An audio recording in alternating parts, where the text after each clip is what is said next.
Broadcasting live from Houston, from the space city to the world. You are watching NowMedia Television.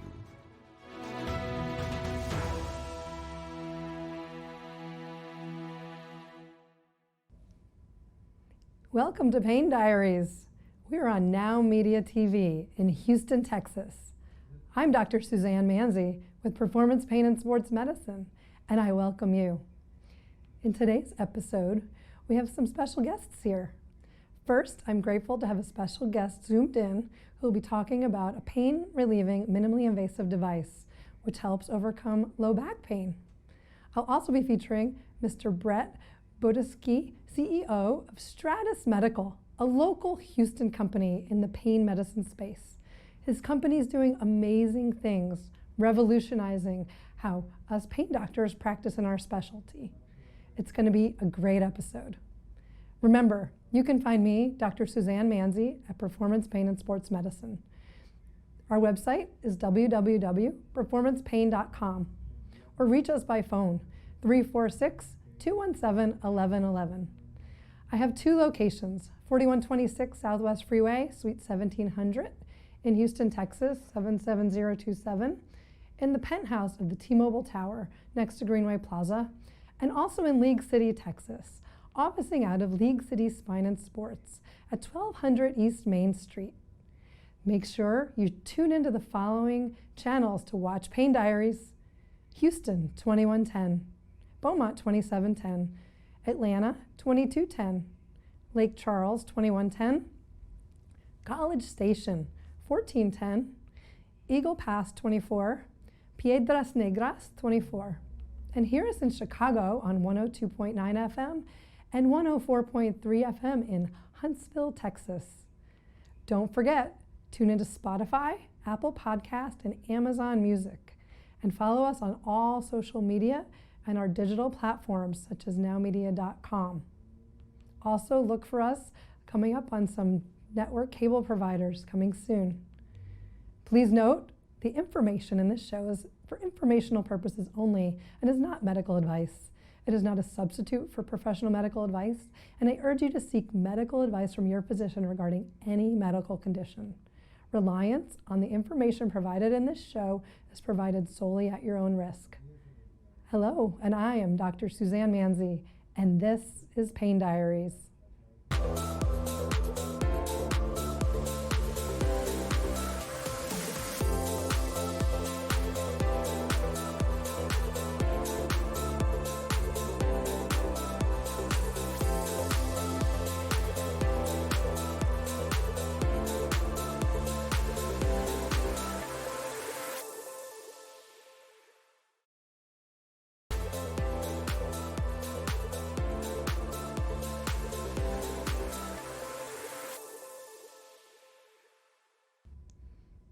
Hi, Dr. Suzanne Manzi with Performance Pain and Sports Medicine here in Houston, Texas.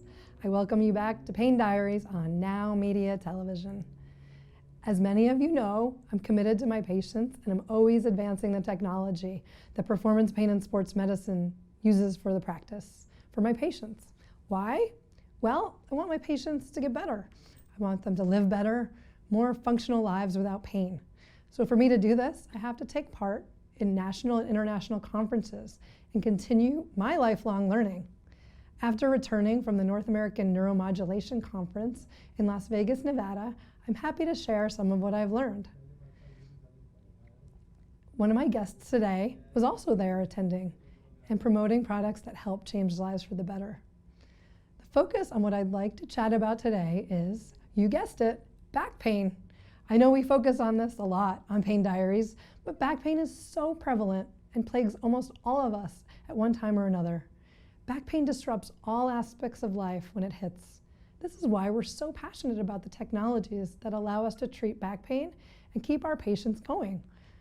From previous episodes of Pain Diaries, I've discussed the facet joints in the spine as a pain generator for back pain. One of the most traditional treatments that we utilize for this is called radiofrequency ablation, or RFA. This is heat treatment over the nerve that causes the brain to sense pain from the joint. This treatment has been around for decades, helping people overcome back pain. However, there's been some controversy regarding some of the side effects of the treatment. Because of this, and other technologies have emerged, and different techniques in performing radiofrequency ablation have been developed. At the North American Neuromodulation Conference, I had the opportunity to teach the Fellows Lab for Stratus Medical. Fellows are doctors in training, as the last step in their training before they go out into the real world. Stratus has engineered a new needle called Nimbus to allow for longer lasting radiofrequency ablation. The Nimbus needle is really fantastic, as I've had the ability to use this in my practice to obtain a larger lesion during the radiofrequency ablation procedure. This provides my patients with longer lasting results. It makes my job easy when my patients are happy. During the conference, I was also fortunate enough to meet Dr. Mark Russo, a clinician and researcher from Australia, who's also the president of the INS. We happened to be at a Stratus medical reception, and we served on a panel together. And he was asked about the special technique he uses when using the Nimbus needle. He asked his patients for permission to try a new technique when performing their radiofrequency ablation procedure because he was curious, and he followed them and their outcomes and thus published a paper. He found with this technique there was not any difference in the pain relief that was obtained from the traditional way of performing the radiofrequency ablation technique compared to his new way. It was just a slightly different place to put the needle. His paper is titled The Development and Description of a New Multifidus Sparing Radiofrequency Neurotomy Technique for Joint Pain. I find this fascinating because I've always wondered why we were fighting a conundrum. Here we have radiofrequency ablation that, although it does an amazing job treating the back pain, it can also knock out part of the muscle depending on where you place the needle. But then we also have a new technology that I've discussed on the show previously as well, and we will be discussing again today, called Reactivate. This device activates the multifidus muscle for the treatment of low back pain. So Dr. Russo, on the other side of the world, took initiative in Australia to figure out how to preserve these stabilizing muscles in the radiofrequency ablation procedure. I know all this is very technical, but the goal is to educate everyone on the options for low back pain and to show that these options evolve with more time and research. Technologies evolve, treatments evolve, and they improve patients' lives for the better. It's our job as pain doctors and interventional spine specialists to stay on top of our education to give our patients the red carpet treatment. I treat all my patients as if I'm treating my family. I would want them to have the best of the best. And in order to do so, I have to stay up to date with all the latest and greatest. I'm grateful to have attended the North American Neuromodulation Society's annual meeting in Las Vegas and to be a part of the faculty, but also to be continuously learning. I'm excited to share this information, and hopefully our guest discussion will elaborate on this more on today's show. Please stay tuned for more to come. Again, I'm Dr. Suzanne Manzi here on NowMedia TV in Houston, Texas, and this is Pain Diaries. We'll be right back after a commercial break.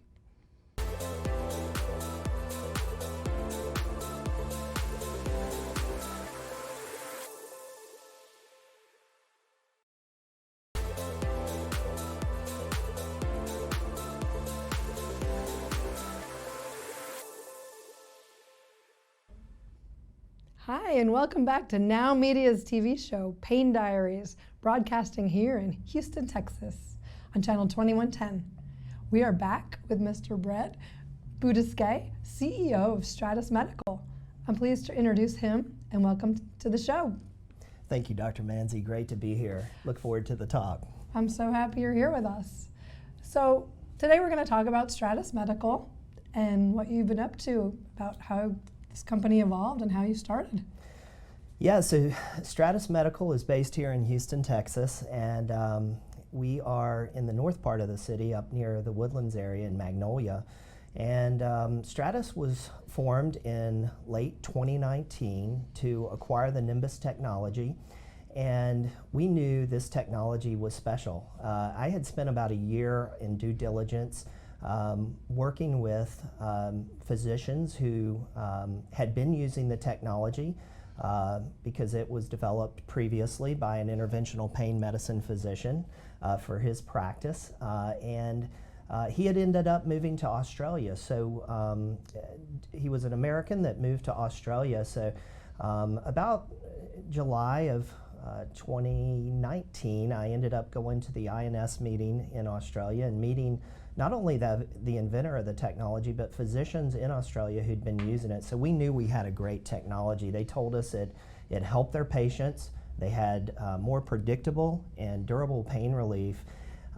They said it was easy to use, it was efficient for their staff and their clinic, and their patient outcomes were great. So we were very excited when we came back, and I started putting a team together to acquire the technology. The company, started by a physician, hit a little bit of tough times, and financing dried up, and it presented an opportunity for us to acquire the technology, and so it's been a great go since 2019. That's awesome. I mean, I've used your technology. Nimbus is a really cool needle to perform radio frequency ablation. I think we should probably start by playing this informational video. Sure. To give people just a background on what it looks like in real time. That sounds great. Let's roll it. Let's play the video.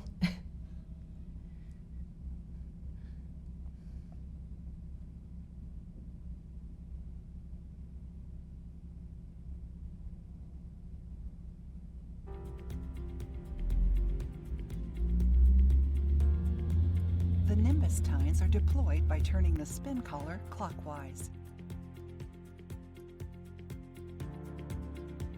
Nimbus is an easy-to-use, cost-effective radio frequency ablation device that delivers a large volume, optimally shaped lesion. Nimbus checks all of the boxes interventional pain medicine physicians, ASCs, and hospitals have been asking for. Nimbus is routinely used for a wide range of clinical applications, including cervical, thoracic, shoulder, lumbar, hip, sacroiliac joint, and knee. Our physicians appreciate the simple perpendicular approach for routine RF scenarios, such as lumbar medial branch. Insert Nimbus to desired location using radiographic images to identify target anatomy. Twist the spin collar clockwise to deploy the expandable tines, noticing a tactile click when the tines are fully deployed. Insert the RF probe into the Nimbus connector lumen, ensuring it is fully seated. Complete motor sensory stimulation as desired. Apply prescribed RF energy to achieve desired therapeutic effect. When treatment is complete, retract tines by rotating spin collar counterclockwise and remove Nimbus from the patient. Nimbus has many compelling clinical and economic advantages versus competing RF technologies. Learn more at stratusmedical.com.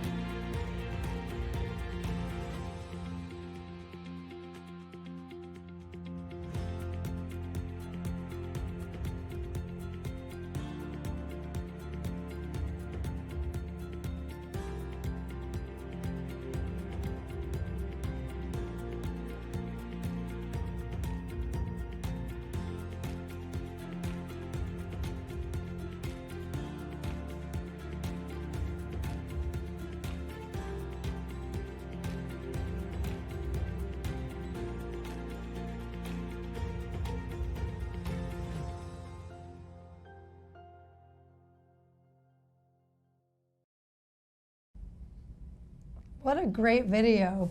That was fantastic. Yeah, it's amazing how long it takes to put a video like that together. I think that was the single most time-intensive project. But yeah, thank you. Yeah, so we saw on the video there's the spinal nerves. I'm going to use this model here. On the video, you can see the big spinal nerves coming out, and I think it's key to tell people that those are not the nerves we're targeting. Right. We're targeting little branches of those nerves that go to these facet joints, which is the back of the spine, which allows us to move our joints in our spine. So the goal is just to relieve pain. There's not going to be any kind of paralysis or injury to those bigger spinal nerves, because the technology is safe. Because of the way the needle's designed, it goes directly on the bone, not into the canal where those nerves come out. And so it's designed to be a safety feature. Absolutely. And not only that, but obviously when you're doing these procedures, you test the motor nerves to make sure that you're not going to injure those nerves before you do your ablation. So, exactly. Yeah, I think that's one of the things that drew me to this technology, is that it's minimally invasive. It provides these patients that are suffering with chronic pain an option to maybe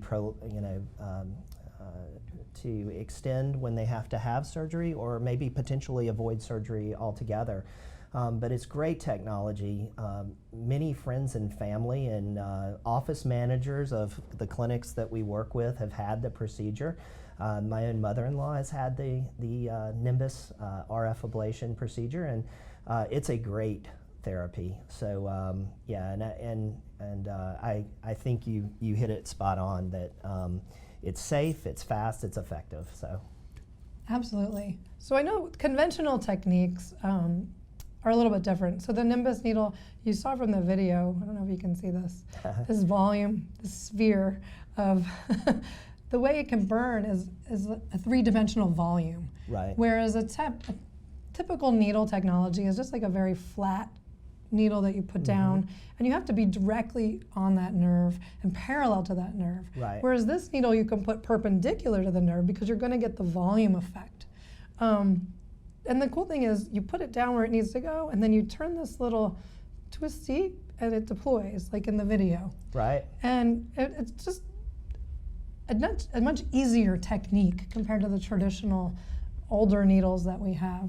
And what's great about this is you can use all the old probes that you already have as a pain doctor's office or at the hospital or surgery center. People don't want to put in a big capital contribution to buying more things. So with Nimbus, you can just buy a box of needles and use it with the old technology. Right. Which is fantastic. We've had tremendous success going to the teaching facilities. I think you saw that at NANS. You led the radio frequency ablation lab there. Thank you. I know it was a very long day. I think you were there for 12 hours. And then right after that, we had that was a CME event, so there was no commercial presence in the lab. That was kind of a generic description of the multi-tined expandable electrode that we make. But then afterwards, we hosted a dinner event, and you participated on the panel, and thank you for that. But I think you saw from the audience in attendance, I mean, there were several of the top teaching centers in the United States. Many have already adopted Nimbus, and it's part of their armamentarium for both treating their patients and teaching their fellows. But at that particular event, it was special for us because we had so many customers from across the country that are very new to Nimbus, and they wanted to hear from experts like yourself and Dr. Russo and Dr. Nikolic and Dr. Goree from UAMS, a panel of experts with a lot of experience using this technology, exactly how to use it in their patient care and what are the right patients to treat and that type of thing. So the fact that we had so many physicians come to that program so late in the evening after a really long day of medical education was impressive. And I thought you knocked it out of the park. So thanks for sharing your experience with it. Yeah, no, it's been fantastic. And to be part of continuously educating and teaching the doctors in training about what's out there, what new technology is there that's going to give their patients better results and is going to potentially save them money in the long run when they're asking a facility to utilize new technology. You know, that's always the catch-22. When you come out of training, you're like, oh, I know how to do this. I know how to do this. This is so exciting. And the hospital might look at you like, well, we're not spending money on all that stuff. Right. So it gives people an option to use new technology, but from an economical type standpoint. Yeah, it's in every project we do, the economic consideration is right after patient outcomes, patient improvement. It's very, very important. It's right up there with user, the ease of use. It's super important. So I remember I met you, I looked it up the other day, it was 12 years ago, not too long after you came out of training. So Right. we were in a panel discussion at one of the area hospitals, and I was so impressed with you coming right out of training. But yeah, we love the opportunity to deal not only with those physicians and their faculty that are in training centers, but also there were many private practice doctors there from across the United States that were and the world. It was a special event for us because it was the first time we've done a really truly global event, and as you saw, it was standing room only, but we had a great mix of private practice doctors and academics there, so it was fantastic. Yes, I mean, Stratus, I've known you since you started the business. Starting a medical company is a big deal, and Yeah. it's a lot of work. It's not for the faint of heart. That's How for do you sure. arrange like financing to even start that kind of business? Yeah, well, it you know, I'll take a step back. So, you know, after leaving Australia, which was an amazing experience, when I went down there, I had some ideas about the technology, kind of some thoughts about RF in general that, you know, working with physicians like yourself when I was in marketing other medical technologies, I had some idea about what it was. But coming back from Australia, I had all this enthusiasm, but we didn't know if it would fit in other markets. So kind of the first thing we did, we spent about 6 months when we got back, and I'm here with one of my colleagues, Cody Jorgensen, who joined before there was a Stratus Medical, and you know, somehow he was convinced to help me in this endeavor. And we went around and we had some physicians in the area that were willing to evaluate the product. Of course, it was FDA cleared and CE marked and certainly proven technology, but there was really nobody using the product in the United States, or I believe there was one physician at Cedars-Sinai in Los Angeles who still uses the product, but that there wasn't many doctors using the technology at that time. So when we came back, we had a really good, we had great feedback from the customers who evaluated the Nimbus technology, and they had a pretty high bar. They wanted to make sure this product was performing well for their patients at a minimum of 6 months after therapy. Right. And I think we had almost 100% agreement that at that time, the product was working well, and those physicians have gone on to adopt the technology and still using it. So that was really important. It starts with the patient outcome, the physician. For sure. And then we had to have a plan. So concurrently, we were working on our business plan that really involved 4 things. It involved commercial progress, because we had to kind of model out the business and decide how could we bring this product to market. And that involves things like selling the product, hiring salespeople, doing the things like we did at NANS, those type of events. And then it involves IP, intellectual property. And the reason that's so important is because you have to protect these technologies. There's a lot of great technologies, but if everybody can knock it off, it's really hard to make a business with it. The third thing was clinical evidence. We had to, you know, we had some indications that the product was working well, but it was largely kind of, you know, conversations we were having. We need clinical evidence to prove that it works like we say it does. So we started investing in that. We now have 3 clinical prospective trials that are underway and enrolling patients. But we also have some very good retrospective reviews, like you talked about. Dr. Mark Russo's paper in the lumbar spine is almost 500 patients. So that clinical evidence is key. And then the last thing is new product development. We have to keep coming along with new products that continue to increase our value proposition for the physician and the hospitals we serve across the world. So that was the next step to get the plan, which we had, and then a financial model. How does this kind of go out? Can we get a return for our investors? And then we presented to several investors, including MedVenture Health, and they took a lead role on this investment and have been a great financial partner. They're a venture group based in Salt Lake City, Utah, and they're represented on the board with 2 board seats. We have 3 other board seats. I'm on the board, and we have 2 other investors representing other groups. Since the time we raised the equity to buy the company and to put a little cash in the bank, we've had to go back to our investors and raise 2 more rounds of convertible debt. And the reason we did that is because the company is doing really well. The company is performing very well, so we believe that that's an inexpensive way to finance the company and retain the ownership so we don't kind of lose control of our business. But thus far, it's been going very well. That's amazing. Yeah. I guess you're the right guy to be CEO. Yeah, I hope so, yeah. That's some good business acumen. Yeah, so what do investors expect to get in return? Well, they definitely want a return on their investment. This type of investor is a qualified investor, so these are investors that have a certain net worth and have certain risk tolerance for their investments. Venture investing in medical device technologies is not for the meek. Lot of these companies have success, but maybe don't get the returns the investors want.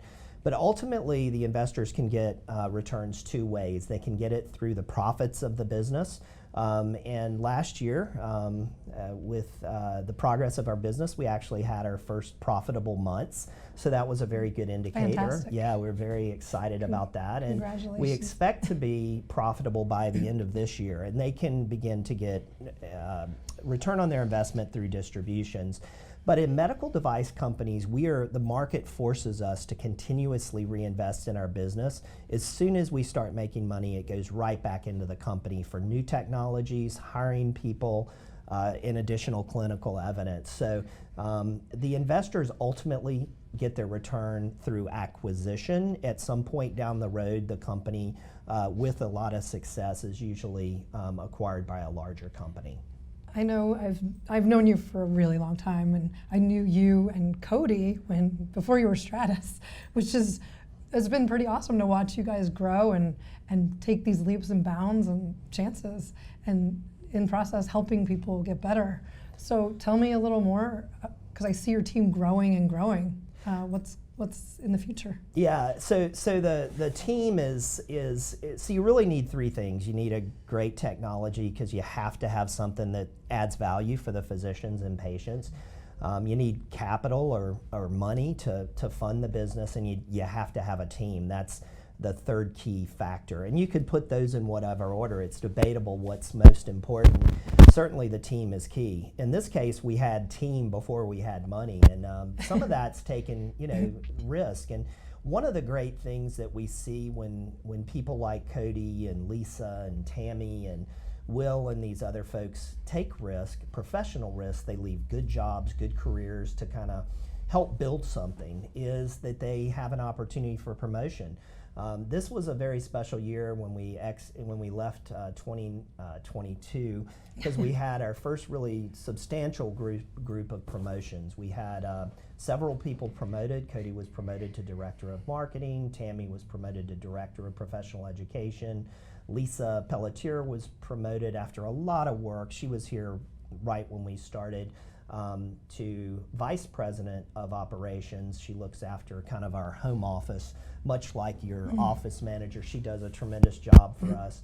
So, and Steve Gelmine, who I've worked with before at another company, is going to be helping us expand outside of the United States. So, as director of that business. So it's really, that to me, other than seeing doctors that are happy with our product and the business doing well, seeing the growth in the people organization is really, one of the most, the best parts of my job. That's great. And I know you also are investing in new technologies. You've mentioned there's going to be new technology. I've had the privilege of, being kind of behind the scenes and giving my input as a consultant. Tell us a little bit about what and why you're doing this and promoting new technologies. Yeah, so and we want input from all different types of practitioners, not only by specialty, because as you know, many different specialties, you have to go through the proper training, but interventional radiologists, anesthesiologists, PM&R doctors, there's some different types of doctors that do interventional pain. There's also different degrees of doctors. You're kind of at a very high level in private practice. We also have input from academic medicine and hospital employee type practitioners. So we try to get a broad input of, and really right after we started Stratus Medical, we started working on this generator project. We thought it was the right thing to do, to have a portfolio that we can support physicians and the hospitals that we serve. So we started working at, the first thing we did, we spent about a year getting what we call voice of customer, where we went around and met with physicians and really got a good idea about what they like about their current technology and the gaps. And we saw a huge opportunity. And the reason we're doing this is because we saw an opportunity to make a much better system. We always think of the iPhone because it's easy to use. My mom, my sisters use iPhone, my nieces that are babies essentially use it. Everybody can use it. So we wanted a machine that was super easy to use, that made it very easy for the physician and the staff to do these treatments, because when we were going around, that's not what we were seeing. And a robust machine that wouldn't stop functioning at certain points in the procedure. So we spent several years working on this. We got a lot of feedback along the way. Thank you for that. Sure. And many of your colleagues. This NANS meeting was really special because we had a room next to the main, where the main presentations were happening, and we had doctors coming in throughout the day from various areas in the United States and abroad, giving us feedback. I called it dotting our I's and crossing our T's, because we're getting close to design freeze on this technology, and we wanted to make sure that we're getting it right. So it was incredibly helpful. Kind of the next steps will be testing the technology and then doing the regulatory submissions that are required to market the product. But we're getting close, and we're very excited about that. It sure is an exciting time to be in the pain medicine space. We're very lucky to have access to amazing technologies like Nimbus, and we look forward to what Stratus Medical puts out in the future. Thank you so much, Bret. We greatly appreciate you being on today's show. Yeah, it was fantastic. Thank you for having me. Absolutely. If you or a loved one is suffering, please know there are options. Find your nearest pain expert in the field to see if you are a candidate for amazing medical technologies like radiofrequency ablation, which can change lives for the better. This is Pain Diaries, and we'll be back after a commercial break.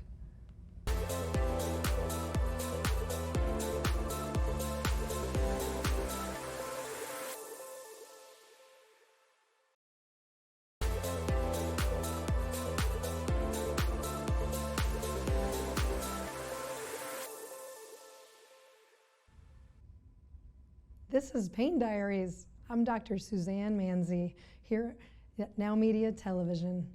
I am pleased to introduce Mr. John McFarland. He's going to tell us about his experience regarding an implantable device called Reactivate. We've talked about this on a previous episode of Pain Diaries, but he's going to elaborate and tell us his story.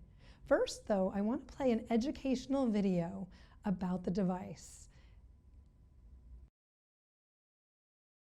Mainstay's Reactivate is an implantable device designed to electrically stimulate nerves to activate key stabilizing muscles of the lumbar spine.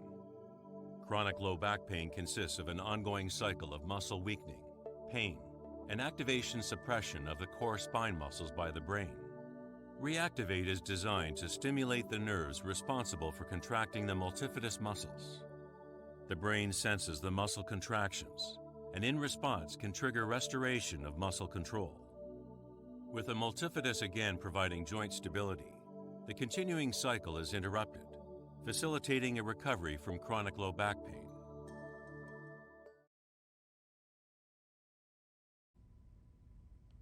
So this device is very different than traditional neurostimulators that we've been using as pain doctors in the past, because this device reactivates our muscles of our spine to help treat low back pain. So I want to introduce Mr. John McFarland, and he has been having back pain for years. He's going to tell us his story about the Reactivate device. Mr. McFarland, thank you so much for being here on the show with me today. Thank you. So I was told that you have been 74 years young now and had back pain since high school. You went through all those basic treatments, physical therapy, injections, radiofrequency ablations. Can you tell us your journey with your back pain? Yeah, well, actually, I'm going to be 75 tomorrow. And Happy yeah, birthday. ever since high school, I've had back pain. One of the sports I was pole vaulting. And I missed the pit from 14 foot. And ever since then, my back was bothering me. And it would kind of cycle. Sometimes it would just be a lot of aching back pain in my lower back. Other times it would be very debilitating, and it would last for a week or two sometimes. So it was really difficult to participate in many sports, and I eventually got to the point through actually taking a lot of aspirin and anti-inflammatories where I could start running. So I got back in the running, but that only lasted about a year or so, and then I was in my 20s and early 30s, and I went to numerous doctors and went through numerous kind of procedures, in even back surgery eventually, and nothing really seemed to help.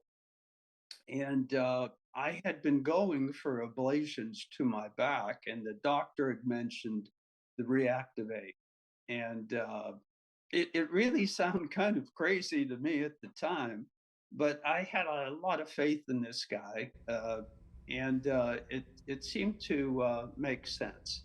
So he installed the device in my back, and I noticed within 2 or 3 weeks, I had more mobility. I could move and bend and twist, and not have a lot of pain and discomfort. And it just continually got better and better, to the point now I'm riding a bike about 100 miles a week, and I ride it pretty aggressively. And I'm now 8 months in, and it's kind of the best thing since sliced bread. That's amazing. When was your last radiofrequency ablation before you had this implanted? Uh, about 3 months before, and Okay. the ablations would last anywhere between 3 to 4 months, maybe sometimes six, Okay. and was ready for another one. And I had gone through that regimen 2 or 3 times, Yeah, it's and frustrating when they don't last very long, but the fact that we now have this new technology that, I mean, it's amazing that you've had this much relief that fast, especially being almost 75 years young now. As we age, our muscles repair themselves a little bit slower.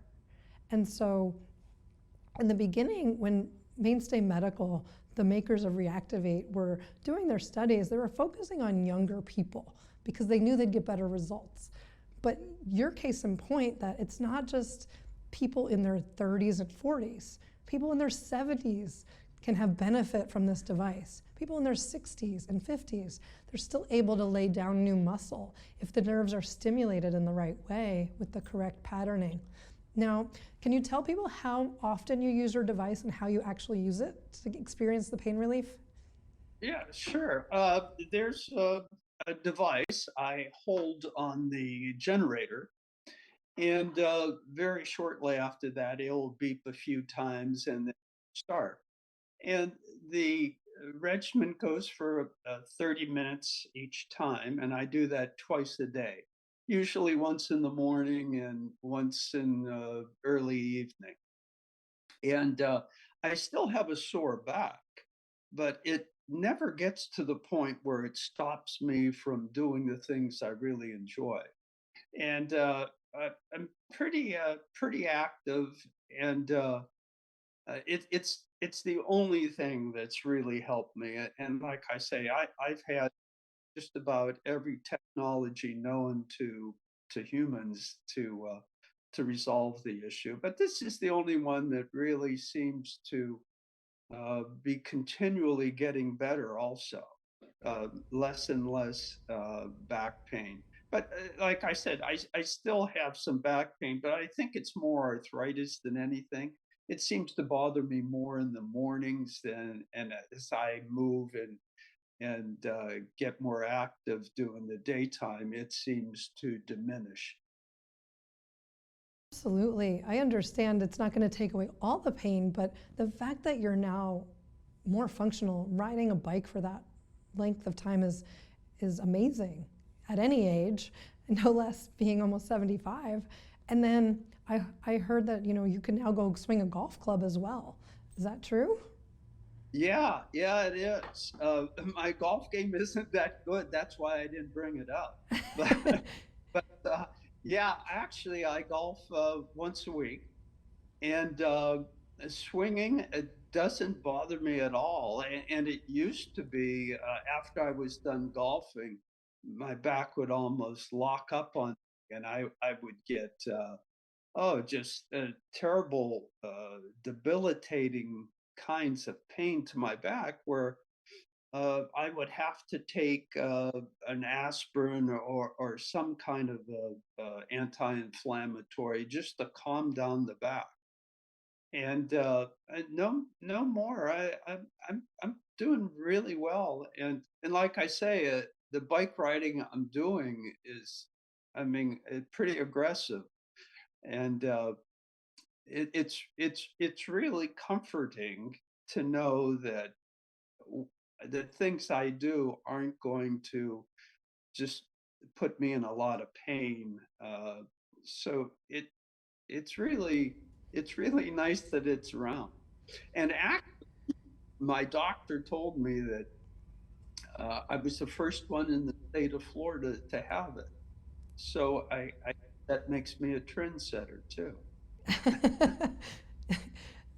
You're pretty awesome. I love that. Did you do a lot of physical therapy to get in shape first before you had the device, or you just weren't able to because the pain was so bad? No, no. The physical therapy I had done um, really didn't help out too much, and most of the physical therapy was aimed at strengthening, supporting muscles, so to speak.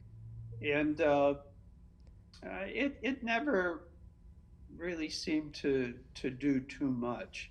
So it was really going from an ablation like a month and a half to maybe 2 months before I had an ablation, going from the ablation right into the surgery to have it installed. I know every patient's muscle and function is unique, but most physicians agree as long as there's about 20% or more of that muscle that's present and not fully atrophied when we look at the MRI, whether you have that ribeye type look with some fat inside the muscle, then there may be an opportunity for Reactivate to work. The key is to really recognize this pathology early as a physician and intervene in a patient before it becomes beyond repair. So it sounds like, Mr. McFarland, in your case, that's kind of what happened. You had enough muscle to work with despite your age, and you're getting that desired result of the muscle being reactivated. So I'm very excited for you and your journey on this. Yeah, and actually, my doctor had showed me the MRI of my lower back, and you had mentioned that ribeye look. There were a couple strings, more than a couple, a few anyway, strings of fat going through the muscle, which he had told me indicated that there was atrophy to it, but there was also enough muscle left where uh, the Reactivate 8 could take effect. Absolutely. Is there anything else you'd like to share about your journey? No, just it's really nice to know that there's a technology out there that makes a dramatic difference in people's life. And when you get to 75, you want to do everything you want to do. And so I'm really thrilled that this technology is around, and it allows me to do the things I really enjoy. So well, we really appreciate you being here with us today. Happy birthday to you. And thank you so much for sharing your story here on Pain Diaries and with me, Dr. Suzanne Manzi, here in Houston, Texas, on NowMedia TV. Thank you again, Mr. McFarland. We appreciate you, and we hope you can help change the lives of others by educating them about what technologies are out there to help with chronic low back pain. Okay. Well, thank you very much, and you have a great day. You too. Take care. Thank you. And we'll be back with after a commercial break with Dana Oliva, our benefits specialist.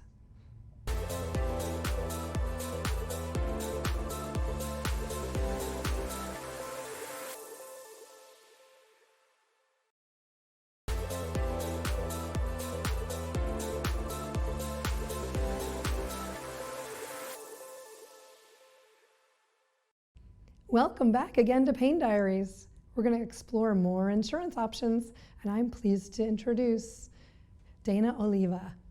NowMedia TV and Pain Diaries welcomes you back to the show. Hello, this is Dana with Reliance Insure Group, where we help protect our clients from unexpected medical costs. Today on Pain Diaries, we're going to be answering questions from our viewers. First question comes today from Cindy M. My insurance is through the marketplace. Part of my income is variable and looks like I'll be making about $10,000 less this year than expected. What happens next? This is a great question, and it's a common occurrence that 1099 workers may encounter. My advice is whenever there's a fluctuation of income, go back to the marketplace portal, make your income adjustments through the portal, and identify any type of premium increases or decreases. Something to be aware of as well, if you had reported between $17,000 and $34,000, you may have been eligible for what's called a CSR, or cost savings reduction. This may apply adjustments for the deductible and out-of-pocket responsibilities. So after you make these adjustments, you may have new financial responsibilities that you weren't a little bit earlier. If you'd like to contact me via email, I can be reached at dana.oliva@allianceinsuregroup.com to discuss more detail. Based on our unique circumstance, I may be able to offer additional guidance. This has been Dana with Alliance Insure Group, and this is Pain Diaries. Thank you, Dana. We appreciate you being here with us today and providing further insight into the world of insurance. We always look forward to you answering our questions, as we know insurance is such a difficult topic to navigate. We look forward to seeing you again on the show here in Houston, Texas at 2110 on NowMedia TV and across all platforms and channels. And we also like to thank our special guests, Mr. John McFarland and our Stratus CEO, Bret Boudousquie. What an amazing show we've had today, and thank you all for tuning in. I'm Dr. Suzanne Manzi, and this is Pain Diaries. Take care of you so you can take care of business. See you next time.